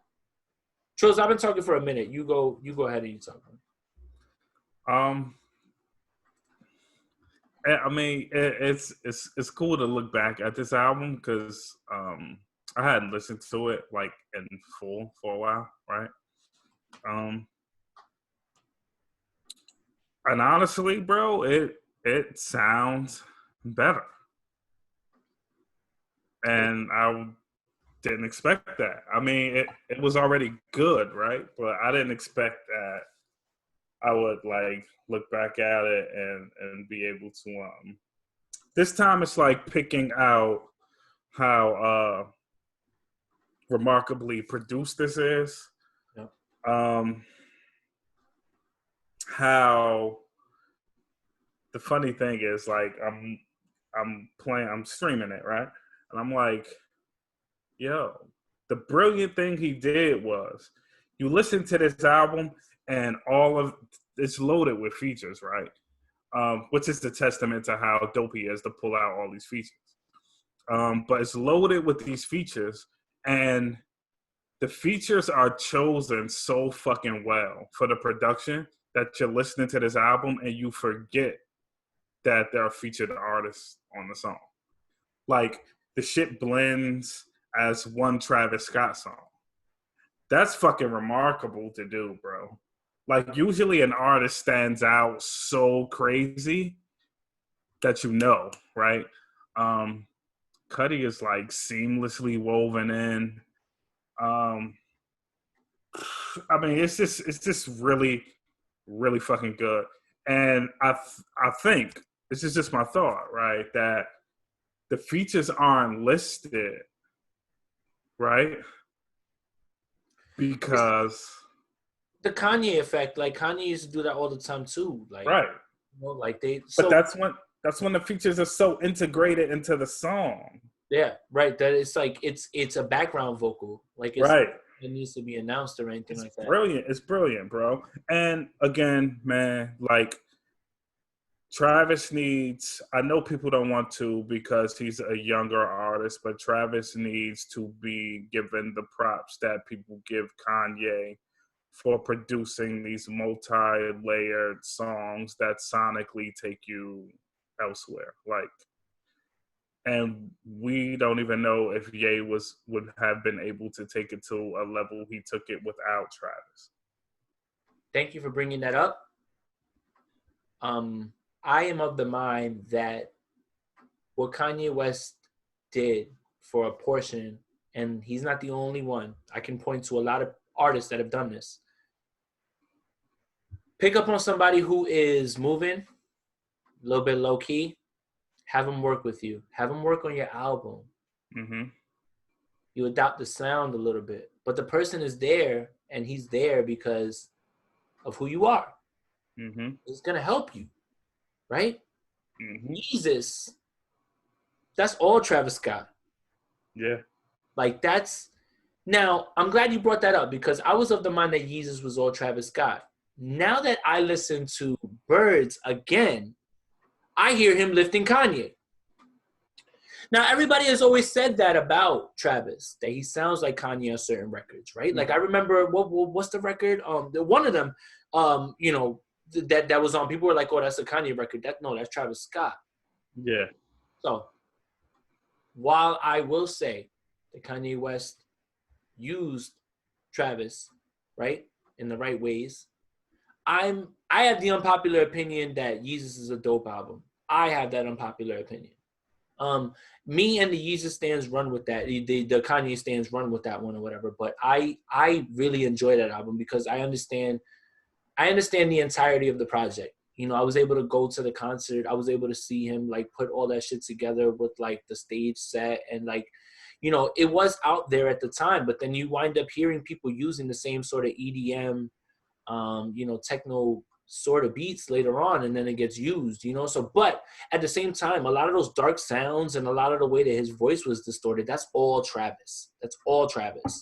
And that's again, we've talked about it when we talk about Capone and Noriega and a lot of the people from Queens and things like that. Right. If you guys are just working together, you know, you're not like, oh, this is my idea or whatever. Right. I need, you know, like you guys are just so again, and put yourself in his shoes at that point, right? Put yourself in his shoes at that point. Kanye West has lifted you. You go to one of his. You're in the album making session. It's not like one session. Like you guys are going to be in the studio for a short period straight and just working the entire time. Like right. You're invited to that. You would jump at that choice as well too. Yeah, absolutely. So I think that I didn't know how much this list from Kanye this album. Yeah. But I wanted to make sure that was out there with him because it's not just him that does that though. Like right. You're influenced by the people that you bring in. You know. So speaking of influence, bro. Listening to it, right?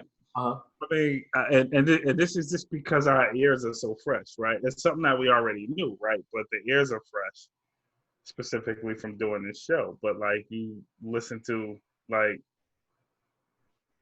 Sleep Through Day, then we put right where you listen to that, you hear the bone, right? Yo, again, the only album that I have reviewed on this podcast that has opened my eyes to something different is that Bone Thugs album. We talked about it. The influence is everybody.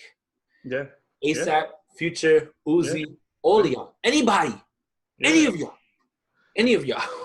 And now I understand for sure what people are saying when there's, you know, like I've had people, not even from Ohio, because I can't imagine what they feel, tell me to my face that Bone Thugs is the greatest group of all time.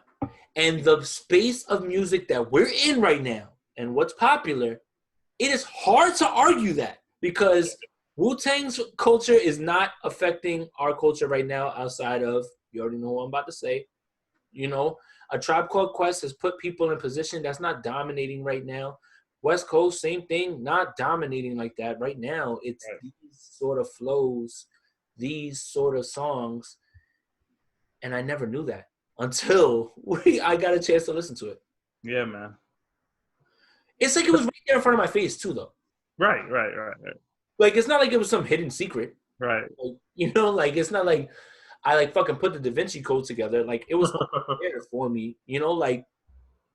But it's crazy to think that how regionally where you live is how you digest music sometimes, right? And how there is bias. Yeah. Just because you and I aren't biased doesn't mean that there's not bias over here. Even still, there's no East Coast, West Coast beef anymore.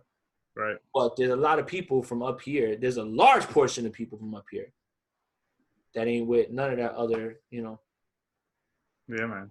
But, yeah, so I have another story I should tell about this album, man. And it goes back to the Hit Boy, the Hit Boy interview with Elliot. So, Hit Boy produced Way Back. which is one of look again. This album is Travis's best album. Let me just go out there and say it out on a limb.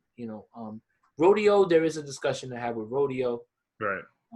But his best-selling album is Astroworld, and Astroworld isn't better than Birds in the Trap. I agree with you. Yeah. Okay. Hit Boy says that he produced way back. And the night that he put that song out as a Lucy, like he just like threw it out there, he gave him Sicko Mode. The intro to Sicko Mode. Yeah. Trills. Hit Boy. Mm-hmm. Trills. Sicko Mode was laying there for years. At least 2 years, yeah. What? Like, this is the, what is it? This is the 3rd anniversary or 4th anniversary of this album. So the night that dropped, you're talking about 2-3 years where Sicko Mode was just. I don't know. Explain it. Explain how you made that beat years ago. Yeah. And that's going to be the biggest song in Travis's career. Explain. Yeah, man. That's crazy, bro. I mean, you have to assume like that, like there was something Travis knew, right? Like I don't know, maybe Trav was done with this album, maybe, and there was an idea. He must have had an idea, right? He must have knew that he wanted to build this massive thing. Well, wait a minute. Hold up. The intro, he's not even on Sicko Mode. Right. But that shit is so crazy, though. Like if a producer played that shit for me in the studio, it was like, oh, you want to listen to my beat or whatever? Like, yeah. The problem is that our ears are different now.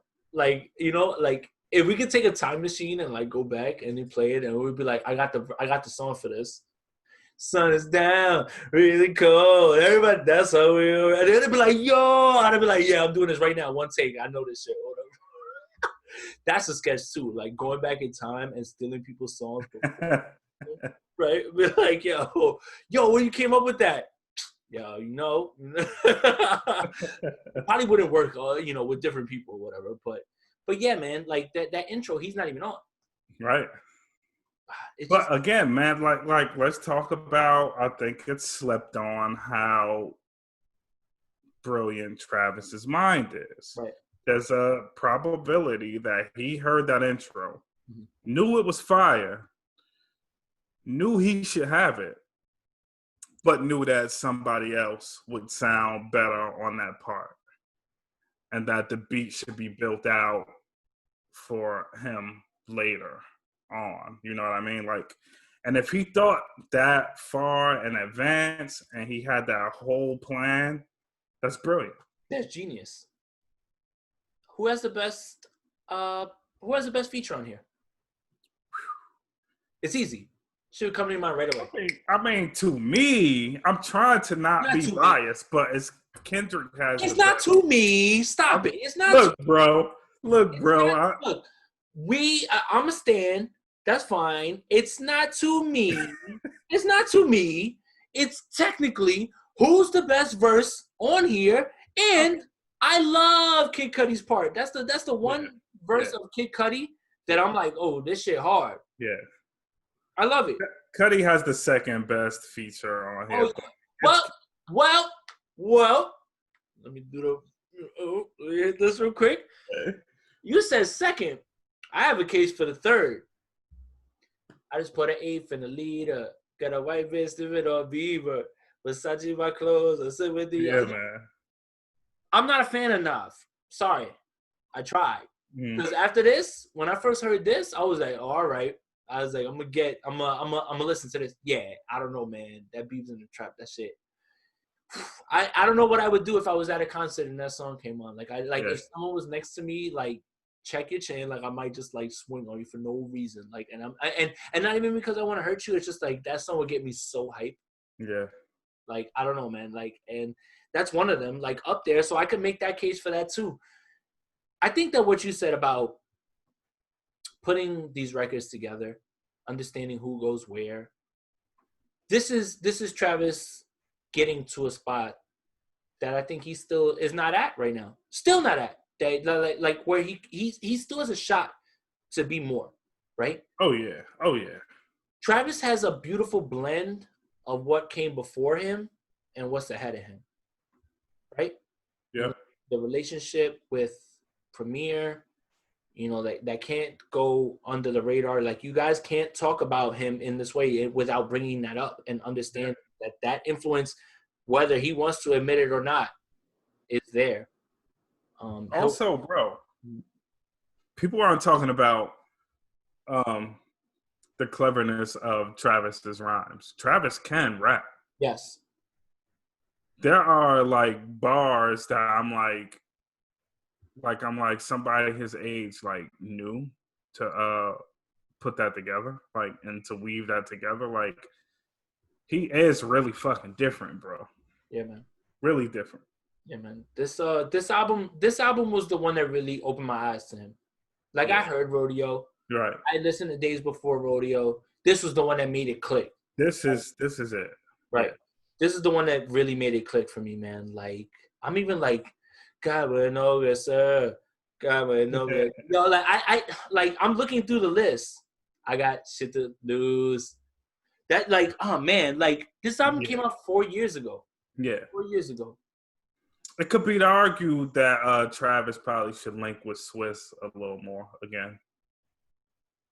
I think that when we talk about Cole, Kendrick, Drake, right? Like, that seems like the three. Like, I think Travis needs to be, like, lumped in with those guys, and not for the same reasons. Right. I think significance on the culture, how he moves, how he's creating, bro, the man's about to have a fucking McDonald's meal. You want to talk about that? Yeah, man. You want to talk about that? Yeah, the man. fucking sandwich looks incredible. Get that nasty ass cheese off there, and I'm copping that shit. Yeah, man. Nasty and also his, you know what I mean, his Reese's Pieces fucking cereal. Like, I mean, the guy is. Fuck is you talking about? The culture moves with him. Yeah. Those Cactus Jack 1s, those Cactus Jack 4s, y'all going crazy over them shits. Yeah. He's in that. Yeah. He's there. Like, I mean, I'm sure there's plenty of people that are like, yeah, we know that, but I feel like there's a considerable amount of people that need to hear that from somebody. No, there might be more. Look, listen, our fucking pod, right, is from the perspective of the hip hop head, right? So sometimes when we're saying shit like this, we're talking to them.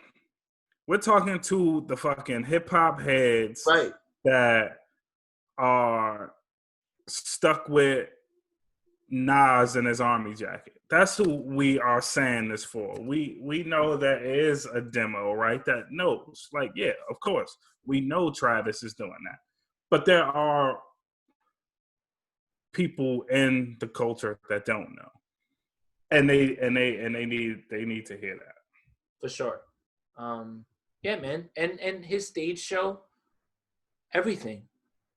Significance, you know, like, he has the fucking he's the what Tenet's in the movie theaters. Trills, you want to see Tenet in the movie theater? Nah. Yo, where is this possible? Somebody like tweeted out the other day. They were like, I saw Tenet. And I was like, what the fuck? What do you mean you saw Tenet? What do you know somebody who got the bootleg? Like, I mean, I'm not against it. If y'all gonna do 25% capacity and it's at like the dining shit, right? And like the 2 seats here are available and these 2 seats are not, and then that next 2 seats are available and it's 6 feet. And you wear a mask? I mean, you gotta wear a mask to go in. Right. Somebody said they saw Tenet by themselves in a movie theater, and that's like best case scenario. I mean, even before COVID. Yeah. But he has the lead song on that soundtrack too. Yeah. Like, yeah, man. It's I mean, I hate to sound like, you know, like we're trying to, like, you know, belabor a point or anything like that. It's just that I think that people need to, again, take your feelings out of how you feel about the person. The culture's moving with this person, and that's what you need to keep your eye on. Really. Yeah, and I mean, it's not unfounded with Travis. Travis is getting it because he's creating something that's actually good. Yeah. And sometimes that happens, guys. Believe it or not, sometimes people get what they deserve because they're actually good. Right. It's not everybody that, right, exactly. It's just popping off the minute or whatever. You know, there's guys that are actually talented that, you know, they resonate well with the world. Mm-hmm. But to have Sicko Mode sitting there for 4 years, like, you make me sick. Yeah, I don't understand that. And how could you sit on a record like that? Like, it just goes to show, like, I have no idea what Travis Scott has in the tuck. Yeah. For him to unleash that on Astroworld years later, like, what are you talking about? All right. I think we know how we stand on this. Do you want to do unpopular opinions, or do you want to save it for the next one? So I did have someone who was lined up. Yeah. Who was controversial in my sports journalism world, but knows hip-hop. I still intend to have him on. He said he's going to be on next week. Okay. But he was all in on the unpopular opinions idea because he's the king of unpopular opinions. And I love it. I love it. I love people that lean into it. Like, you know, don't half-ass it. If you out here saying shit, say that shit with your chest and say that shit, and that's what he does. And he, you know, like, he's with it. Do you want to do one now? Because I have a few, or do you want to just save it? Let's just save it. We do our 5 song picks and call it a night. Let's just go off on him when he's here. Cool. Because that way it'll be like explosive. Exactly. All right. So let me do my 5 picks then. I'm gonna start this time. Okay. I have a choice to make between 2 records that I brought up on the Lox album. Story and Think of the Lox. And I think at last moment, I'm probably going to take both of them at this point. Story is just incredible, man. Like, I really don't want to, like, just, like, beat a dead horse when I say how good this song is and how it sounds. Like, the beat is just, it's just perfect, man. Like, it sounds exactly how it's supposed to sound, you know? And, again, in 2020, as old as you say it sounds, for me, it's a breath of fresh air because it's not being made at this quality. Yeah. Okay. Think of the Lox goes up there because of, you know, you got Gun, you got Benny. Good God, man. Like, and then you got the Lox, and it's just like, good. Like, give me a 35-minute song of this, and yep, I'm fine. I'm fine with this. The Black Dot record makes it. I don't mean to take all of yours. I'm sorry, man, but hey, man, this is bound to happen with us. We know that. This is it right here. Like I said, I can't say any more than we already said when we were talking about it before. So, there's another record that I'm on. It's by an artist called India Shawn. And when I went to see the Free Nationals, which was like the last concert I got to see right before fucking COVID, right there in Brooklyn, she was the lead singer for them, right? Like, Pat can't be there to do everything, right? Like, you know, for them. So she sang, and she had her own song, and the song was dope, but she just put out a new record with Pat. It's called Moving On, and it's really fucking dope, man. Like, it you know, her voice works with the band and everything as well too. Like, she was the lead singer for the Free Nationals that night, and yeah, man, this record, like, Pat came out that night and did Gidget on the drums and shit, but she sang pretty much everything else. Like, when the band started doing Pac records, she was singing. Yeah. Like, you know, so, but, like, she was great, man. And this record is dope, man. I'm glad that I followed her. Like, after the show, I made sure to, like, remember her name, and we checked her out, and we on the song. And this new song that she has is dope, man. Good God, man. You're, like, putting me, you know what? Fuck it. I don't care. You know whose album came out this week too? Cookie Quad. And you know why I'm going to talk about her? Because she's fucking Jersey. And because Jersey club music is on the fucking rise, and you guys are all getting a fucking dose of it, I'm going to highlight her album, and I'm going to highlight all of these fucking songs on here. If you've ever been to a house party or any sort of party in a hall, anything like that in Jersey, you know, yeah, you really know what this music means, man. It's beautiful because the lights are off, right? You get to act however the fuck you want to act, right? and everybody is cool with it. You know, like the girls want to dance and you want to dance, but you can't get called out because nobody really see you if you don't really know what you're doing. Yeah. But that's what this feels like right here. And I wanted to make sure that we talked about it because I wanted to make sure that she gets her love because, man, that like that vibe shit, y'all all making TikToks to that shit. And that's Jersey Club. And that shit been, you know, like that. Like, and that's not even my favorite thing. I just want you guys to understand where you're getting your shit from. Yeah. The record that I'm going to pick is Energy Part 3. And yeah, man, I don't have any more to say or whatever. Like, you know, like you guys like the viral shit and you like it, but you like do the history on the shit. And like, that's the shit that was coming out of boomboxes when people were just walking down the street. Like that's what it was or whatever. Like for us over here, that's bigger than just like, you know, some TikTok. Like that's right. It's a whole ass movement. Yeah. It's culture for us, bro.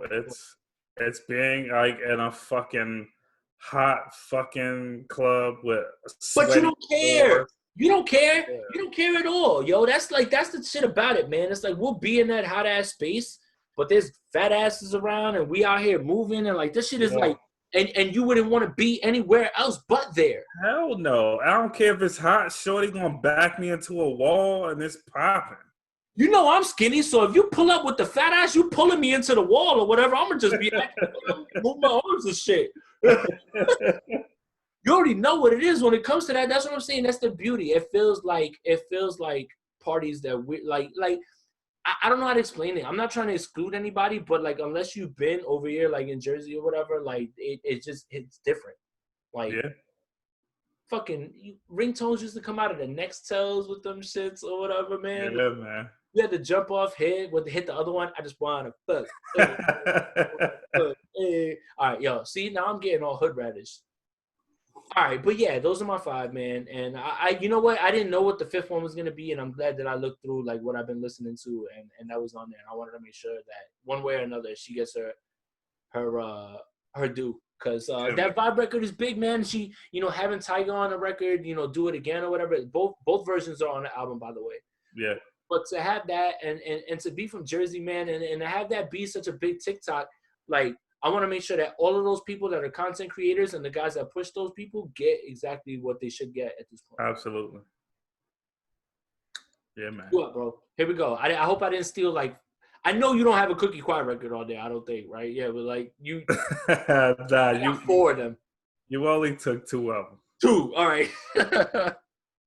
So I don't think I need to talk about Good Morning, the Black Thought record. I knew you were gonna pick that one too. I'll need to talk about Think of the Locks. Oh wow, that's the one you picked too? Yes. All right. Yeah, I'm cutting you off now, finally.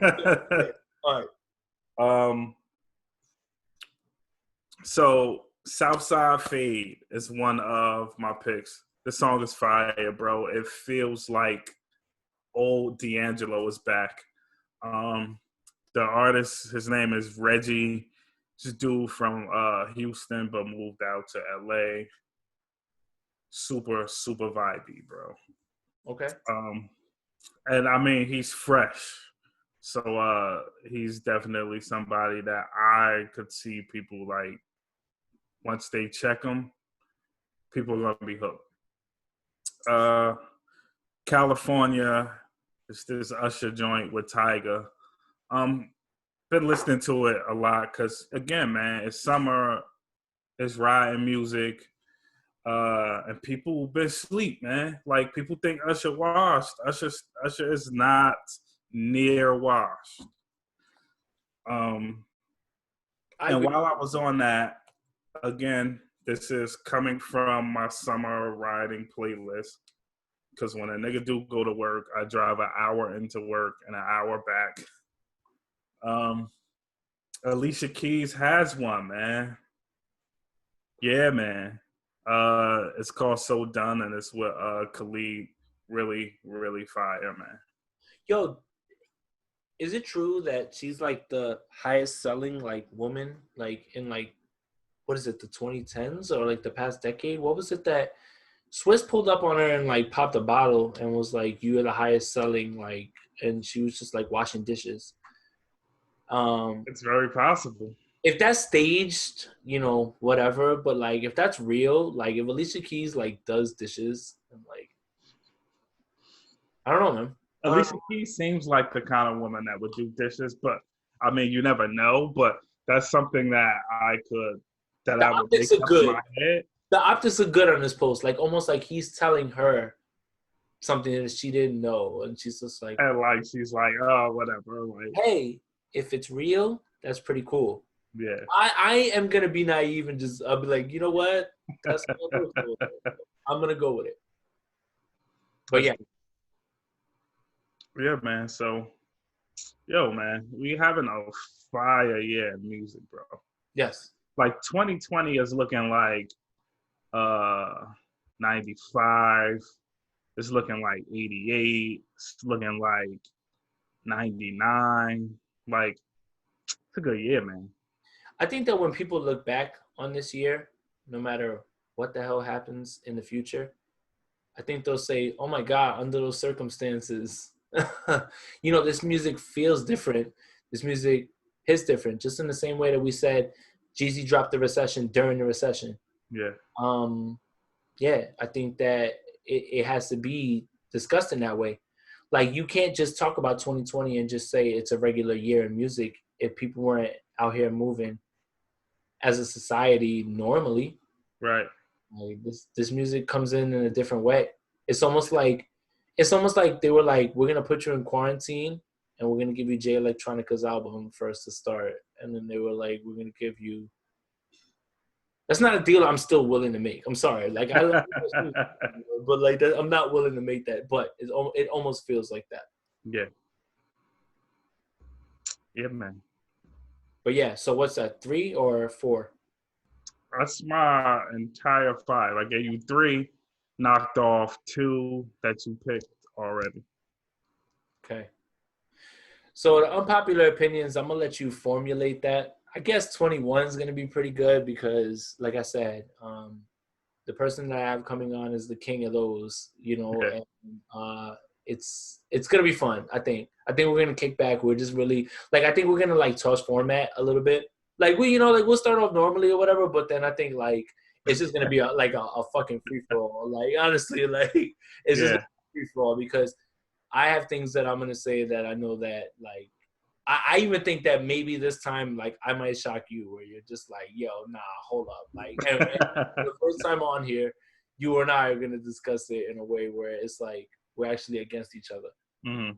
I don't know why people listen. All we do is fucking agree with each other.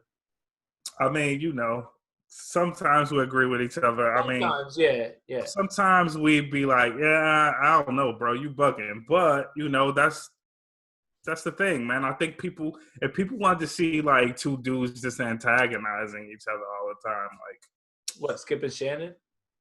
like, yeah.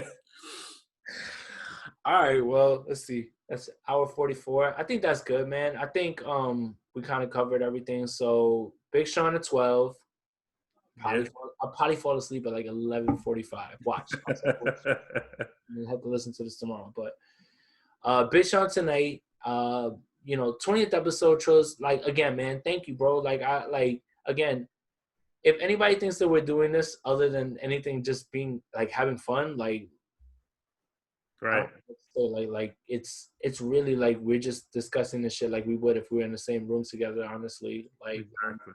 we'd be in the same place together. So, but it's really cool that people are even latching onto it in any way that they are. So it's like thank you guys for listening, and I appreciate every time somebody sends something that's appreciative. Like it's corny to say, but like yeah, of course, the one person thing. It's in play, when people say, if you even reach one person. So Yeah, I mean, it's real. It's absolutely real. all right. Tell them, Trills. I know you're about to tell them the same thing every Same time. thing. Philly Trills on everything. No, wait. Before we go. Your new video's coming soon. Yes. We have a discussion that needs to be had. I think we should just have it right now. So the new Run the Jewels video is, are we going to say similar? It's similar, yeah. So I mean, I'm an artist. I make art. Aside from music, I paint, and so for me, when we were creating the Dollar Bin, I mean when I was creating the project with Dollar Bin, and we came together as Trill Dollar, we had this idea about what the songs would be and what visuals would be for particular songs. And the visual for Let It Ring, Black Parade was involving art. And I made art pieces that are representative of every single song on the project. And that's incorporated in this video, and Run the Jewels dropped a video that is similar to the video we shot in July. Obviously with a much more fire budget. So we will be releasing a video that's similar to a video that you guys have already seen if you are the hip hop heads we are and you have been paying attention to what Run the Jewels has been doing.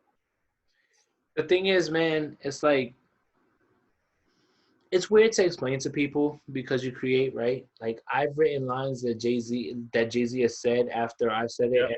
And I'm not trying to compare myself. Like, I'm not like that's No. like, don't get it fucked up. What I'm telling you is that I thought of the same rhyme scheme, thought of the same, and there's nothing you can do about that, unfortunately. Oh no. Like, I put out a tweet probably 3 weeks ago or something that was like along the lines of the concept. If you're gonna be upset about an artist doing something that you have done or you are planning to do, get out the game now. Because if you are any kind of a good artist, there's already somebody else thinking exactly the way you're thinking. Yep. And like I said, this isn't a comparison of you and that person. It's just that when you guys are on the same thought process as when you write things down, it's very possible. Think about how many people are trying to write raps. How many of you guys are going to think of the same things? What? Yeah. Like, it's just a numbers game more than anything, really. And it's not, again, no one's trying to compare themselves to anybody, but it's happened. Like, when I used to write raps, the same thing. I would just be like, well, he said it. That's it. Like, it's literally like scrap the line and get it out. Like, it's not, because no one cares about what it is. There's no way to, like, fact check that back then when, like, when it was harder to, like, record things. So you just had to let it go. Yep. But at the same time, I wasn't mad when things like that happened. I felt like, cool. He thought what I thought. Exactly. Exactly. It means you are on the right path. Right. If really good artists are doing anything that looks or sounds like what you have been creating. Right. At the same time, though, it sucks, man, because you having that idea, you having that concept the whole through and through way, and probably, like, Run the Jewels having somebody, like, have come through and, like, piece that shit together in, like, a few hours and be like, this is what y'all gonna do, I'm sorry, I didn't mean to put it up like that way or whatever, but it's just like, it's probably the reality of what happened, right? Yeah. Sucks, man. No, I mean, it doesn't suck. It's just, it's funny to see the way the world works, and even funnier to see the way the world of artists work. It's like an interesting thing. Right. I'm just, you know what though? Like I said, I'm just happy that you guys are on the same, like, thought process, and, like, that just shows you that you're not far off, like, at all. Yeah. Oh, now I remember why that tweet that I tweeted out even came up. That tweet even came up because somebody was going off about Tony Braxton having the Tupac sample. Oh, right. Mm-hmm. Beyonce and Hov. And I'm like, if you really think that Beyonce was, like, poaching Tony Braxton, of a Tupac sample that existed, like, I don't know, from 95. Y'all bugging. Like, you know how many people were thinking about sampling that? Like, here's your example. T.I., Why You Wanna, Styles P, Favorite Drug. No one bit off the other person. Who the fuck wasn't trying to use that sample? right. That sample. Right. And yeah. But I remember that. You know what? They used to get me tight. Like the East Coast in me. Yeah. Yo, why Styles bit off a T? I was like, no. Whoa. Yeah. That shit's on Time Is Money. You know, we had that song way before, like on a lot of like mixtapes. So you know, no. Like we're not gonna, you know, see that's when hip hop was fun because there's no none of that stuff like happens now, if that makes any sense. Yeah. Like there's a certain group of people that are privileged to get music before other people. Right. But back in the day, if you ran into the right person on the right block and he had the right CD, you would have like one of those gems that like people can't hear now. Yep. And that's different. They're like if it's on the internet, it's on the internet for everybody. Yeah. That feels different. People would be like, yo, you got that Perfect Storm Clue mixtape. But like you know, like it's crazy. Like people used to think about things like that. That's old as fuck. Like that's making me sound old, but like well, it's true though. Like there's gonna be none of that anymore. Like the gems, you know? Yeah. Once it goes on the internet for somebody, it goes on the internet for everybody. Yep. All right. Let's just take this old man rant out at the top, like while we're here. Trills, 20 episodes. Congrats, bro. Like I said, man. No, congrats to you. Like I said, to 2 million more, man. Yeah, man. But yeah, let everybody know what you got going on, man. You know, video is coming soon. We are actively moving. I keep looking at it. I'm being like, you know, the artist Virgo, but we're working it out, tweaking it. It'll be out this month. It's my birthday month, so I'm trying to make sure I have it out this month.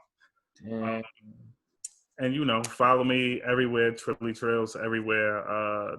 Trills on all the streaming platforms for the music, and Trill Dollar on all the streaming platforms for the music.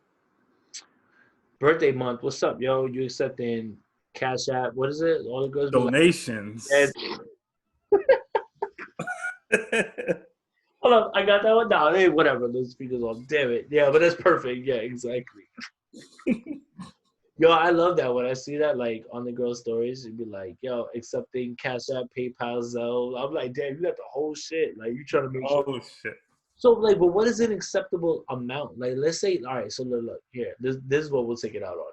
Let's say you're trying to court this woman, right? Like, and you don't want to, like, break the bank. Like, what's enough to send? Bro. Go. I've already seen it. I've already seen on Twitter, it's my birthday. This bum ass nigga cash at me $30. Yo, send me $30 and I'll do a video being like, yo, thank you at this person. Dead ass. That's a whole dinner. Like I'm getting I'm getting a steak, bro. Like you bugging. You don't even know that man, and he sent you $30. Bro, if I get 2 people to send me $30 each, yo, that's a fire ass night, man. What are you talking about? Yeah, bro, they crazy, bro. That's it, man. It's just time. I think I just gotta make the OnlyFans, bro. It's just time to get it cracking, yo. Like we gotta get this money out here, man. We losing out, bro. We in the crib, like doing what? Hey, man. People gotta watch me play PlayStation. And like fucking look at 49ers film, like the shit is erotic. What is Casanova and Safari doing on their own? I don't care. I don't care. I heard Jay Mills got one too. I heard Jay Mills, get the fuck out of here. Hey, you look. Let's keep it going because I'm still laughing or whatever. You want to laugh? I don't know what makes me think of Jay Mills. Like why when you bring him up, I don't know why I think of this because of Jay Mills. Remember the Young Money cartoons? Yes. Yeah, you like and Wade. They had Drake. They had Nicki. They had and the dude got Yeah. your eye. I don't know what it is about that first episode. That shit is bad funny. He's like, Jay Mills, I know you don't want to go back to that fucking what the fucking. He was like, fucking, what shit is whack. He goes, wait a fuck. I mean, I'm not trying to like disrespect him or whatever because remember he went on making a band and he was smoking everybody's boots or whatever. Yeah. Like that's what had me hype. I was like, all right. I was like, this is it. But that's crazy. Yo, I hope I'm not airing him out, because I'm trying to think. Is it Jay Mills or Jay Hood that got the OnlyFans? I think it's Jay Hood. Okay, it's probably Jay Hood with the OnlyFans. That's even worse. Now I have even more questions.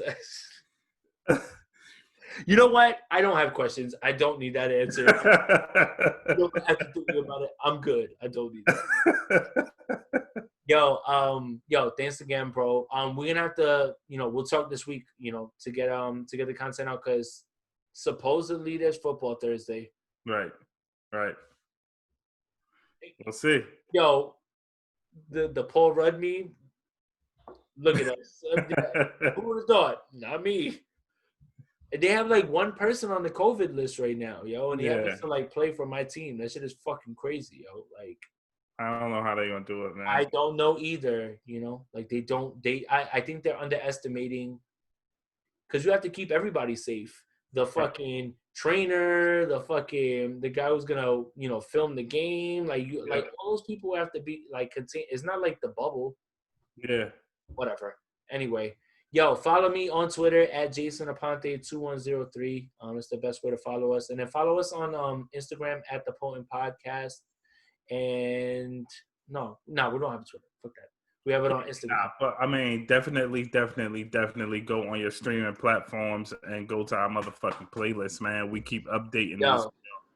Why y'all keep asking for it then if you can't like find it? He's got it. Look, I'm sorry. We have to bridge the gap to Apple Music. I don't know how this is gonna happen, but like we got you on Spotify and Tidal.